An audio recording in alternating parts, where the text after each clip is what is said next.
पंजाब के लोगों ने दिया। क्योंकि लड़ाई उस महाभारत की है जहां अहंकार की, डिक्टेटरशिप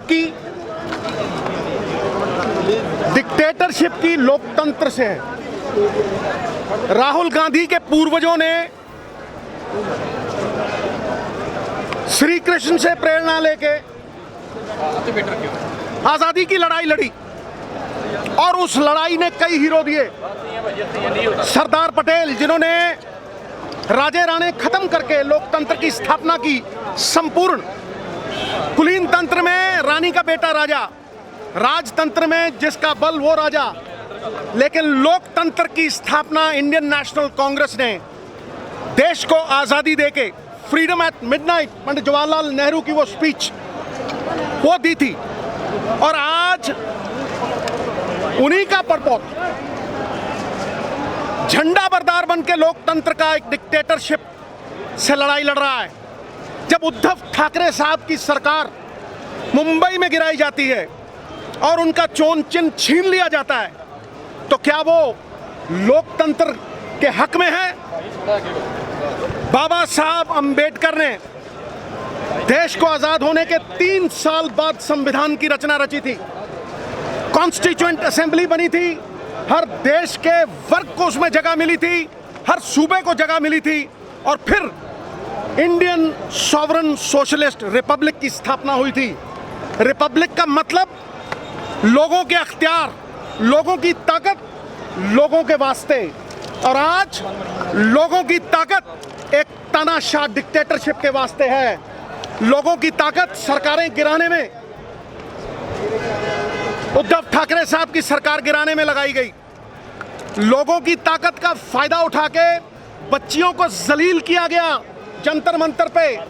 वो बच्चियां जिनका बल गौरवपूर्ण था पूरे देश के लिए, जिन्होंने पहलवानी में मेडल जीते, उन्हें जलील करके उस जगह से हटाया गया बगैर किसी वायलेंस के।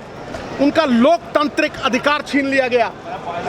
आज बल जो हर इंसान ड्रॉ करता है, मेरा ग्रंथ गुरु ग्रंथ साहब जी भी है, और एक पॉलिटिशियन के नाते मेरा ग्रंथ संविधान है, जिसकी रचना बाबा साहब अंबेडकर और हमारे पूर्वजों ने की।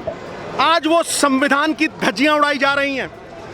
उन बच्चियों को वहां उठाया गया। फिर मणिपुर में, आप सोच के देखिए, जो मणिपुर में हुआ है वो पंजाब में भी हो सकता है। हालांकि जुल्म करना अगर पाप है तो जुल्म सहना उससे भी बड़ा पाप है। बाबा नानक ने कहा, सो क्यों मंदा आखिए जित जम्मे राजान, उसे बुरा क्यों कहिए। नंगा करके अगर उनकी परेड की जाती है, जिस देश में दुर्गा माता की पूजा की जाती है, अगर उस देश में औरत को नग्न अवस्था में जलील किया जाएगा, तो ये प्रमाण है एक डिक्टेटरशिप का। और मैं आपको बता दूं, सत्य की अगर कोई आवाज है जो लोकतंत्र की बेड़ियों को काट रही है, जो निर्भय होकर लड़ रही है, जो एक योद्धा बनके, एक योगी, एक कर्म योगी बनके सत्य की आवाज से झूठ की बुनियाद को हिला रही है, लोगों के अख्तियार लोगों को देने के लिए और किसी निजी फायदे के लिए नहीं, वो राहुल गांधी है। ये थोड़ा बहुत पसीना नहीं, अगर राहुल गांधी के लिए कांग्रेस के कार्यकर्ता को खून भी बहाना पड़ा तो हम पीछे नहीं हटेंगे। क्योंकि ये लड़ाई हमारी अकेली नहीं है, ये लड़ाई हमारी अस्मिता की है, देश की आज़ादी की है। और मैं कह दूं, राहुल गांधी को मुजरिम ना यूं समझना। बड़ा अफसोस होता है कि अदालत के अदब से वो वहाँ तशरीफ़ लाए थे। अरे पलट देते हैं मौजे तूफ़ान अपनी जुर्रत से कि उसने आंधियों में भी चिराग अक्सर जलाए हैं। तो मैं ये गारंटी देता हूँ आपको कि सत्यमेव जयते होगा, सत्य की जीत होगी। और अगर सच्चा देशभक्त हूँ तो मैं ये भी कहूँगा कि गवर्नरों से, एलजीओ से इस देश की लोकतांत्रिक ताकत को गुलाम नहीं बनाया जा सकता। एलजी किसी चुनी हुई सरकार को हिदायत नहीं दे सकता। गवर्नर चुने हुए नुमाइंदों को गुलाम नहीं बना सकता और अपनी नॉमिनेटेड फोर्स थोप नहीं सकता। ये आज हो रहा है इस देश में, हाहाकार मचा हुआ है, मानवीय अधिकार खो चुके हैं। और अगर ये सरकार रही तो राहुल गांधी के पीछे चलते हुए हर आदमी ये कह रहा है कि ये देश नहीं रहेगा, इस देश का लोकतंत्र नहीं रहेगा, इस देश में कोई भी स्वाधीन नहीं रहेगा। इसलिए प्रण करते हैं आज़ादी की शाम नहीं होने देंगे, वीरों की समाधियों को बदनाम नहीं होने देंगे। जब तक तन में गर्म लहू की एक बूंद भी बाकी है, भारत माता का आंचल नीलाम नहीं होने देंगे।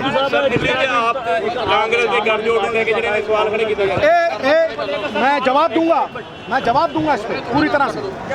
देखिए, ये गठबंधन, ये अलायंस बीजेपी को भयभीत कर रही है। वोट परसेंटेज के साथ साथ ताकत, जैसे 5 नदियों की ताकत इकट्ठी हो जाए तो किस जोशो खरोश से बहती हैं। 3 नदियां त्रिवेणी में किस तरह से पानी बहता है। इस तरह से भय का कारण यह है कि लोकतंत्र को बचाने के लिए हिंदुस्तान के संविधान के साथ खड़े हुए हैं सब।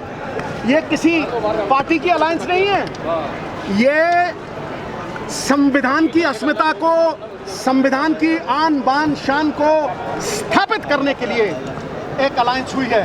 जो लोग अलायंस का नाम देते हैं वो भूल जाएं, ये अलायंस नहीं है, ये विचारधारा भी नहीं रहेगी, पार्टियां भी नहीं रहेंगी अगर यहाँ डिक्टेटरशिप कायम हो गई। जहाँ जहाँ डिक्टेटरशिप हुई है, जहाँ जहाँ तानाशाह राज हुआ है, चाहे वो हिटलर का हो, मुसोलिनी का हो, हुसैन का हो, किसी का हो, मैं कहता हूँ वहीं वहीं भगवान ने किसी अपने बंदे के जरिए उस डिक्टेटरशिप को मिटाया है। और डिक्टेटरशिप जब भी आती है लोगों में असंतोष बढ़ता है और क्रांति आती है, और इस क्रांति का नाम है इंडिया। इंडिया लोकतंत्र की रक्षा के लिए, झंडा बरदार बनने के लिए, पहरेदार संविधान के बनने के लिए, क्योंकि अगर संविधान न रहा तो मानवीय अधिकार नहीं रहेंगे। और ये जो एजेंसीज हैं, ईडी, इलेक्शन कमीशन, जब कोई ममता बनर्जी अपने सूबे में ये कहती है कि ईवीएम यूज हुए, तब तक शंका उठती है। जब इटली, फ्रांस, यूएसए, ब्रिटेन और बड़ी बड़ी ताकतें, फर्स्ट वर्ल्ड कंट्रीज ईवीएम्स को समुद्र में फेंकते हैं और कहते हैं कि ये टेक्नोलॉजी जो है ये हैक हो सकती है, हमें वापस बैलेट पे जाना होगा, तब तानाशाह लोगों का खून खौलता है और वो गेम खेलते हैं। गेम खेलने से कुछ नहीं होगा। तूफान जब झूम के उठेगा तिनकों से न टाला जाएगा, और उस तूफान का नाम है राहुल गांधी। उस तूफान का नाम है खड़गे साहब द्वारा एक ऐसी निर्मित इंडिया जिसको देख के पसीने छूट रहे हैं भारतीय जनता पार्टी वालों के, क्योंकि कुर्सी डगमगा रही है। चारों तरफ जो बांटते हैं, लोकतंत्र का डंडा तंत्र बनाने वाले, लोकतंत्र का हुंडा तंत्र बनाने वाले, सत्ता पैसों से हथियाने वाले आज घबरा गए। मैं कहता हूं कि अगर मेरी पार्टी का लीडर खड़गे साहब, प्रियंका गांधी, राहुल गांधी, सोनिया गांधी मुझे कहेंगे कि देश हित में संविधान के साथ खड़े हो जाओ, तो यही मेरे पिता ने कहा था, यही देश को आज़ाद करने वालों ने कहा था, यही लड़ाई शहीद आजम भगत सिंह ने लड़ी थी। अगर लोकतंत्र न रहा गुरु तो तुम कहाँ रहोगे, तुम्हारे अधिकार कहाँ रहेंगे। अगर संविधान से ड्रॉ करने वाली एजेंसीज, ईवीएम्स की बात उठती है, इलेक्शन कमीशन ने डिस्क्वालीफाई किया राहुल गांधी को डिबेट के मामले में ऐसा होता है का, चाहे वो इलेक्शन कमीशन ने नहीं किया, कोर्ट ने किया। कानून भी कभी कभी सोता है लेकिन मरता नहीं, कानून सोता है मरता नहीं, लेकिन कानून के जागने का वक्त भी आ गया। तो जैसे विचारधारा रहेगी नहीं, जब संविधान ना रहा तो विचारधारा कहां से। जब लोकतंत्र ना रहा और एक राजतंत्र की स्थापना हो गई, डंडा तंत्र की स्थापना हो गई, गुंडा तंत्र की स्थापना हो गई, तो लोगों के अधिकार, लोगों के अख्तियार कहाँ हैं? तो ये लोगों के अख्तियार के लिए सभी ऑपोजिशन पार्टीज संविधान को बचाने के लिए इकट्ठे हुए हैं और झंडा बरदार राहुल गांधी।